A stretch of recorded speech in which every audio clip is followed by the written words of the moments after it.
doon ng pangmunay o doon ng pangmalambot. Magkaiba kasi ang pagpasada ko dyan eh. Kasi ang pangmalambot ganito ang pagpapasada ko. Panoorin nyo guys kung paano ako magpasada ng ito kasi malambot yan, tang donut yan. Ganito ang pagpasada ng Magkaiba yung pagpasada ko sa munay kasi munay medyo matigas.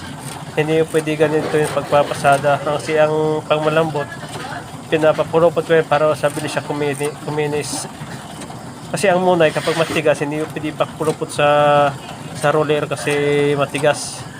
Kasi sira agad yung yung mga bolt ng doon sa kadena. Yun kasi ang sanay bakit yung ibang mga makina madalas masira kasi pag ipapulupot mo yung matigas na masa tulad ng ng munay o kaya yung putok, yan madalas masira yan ng makina.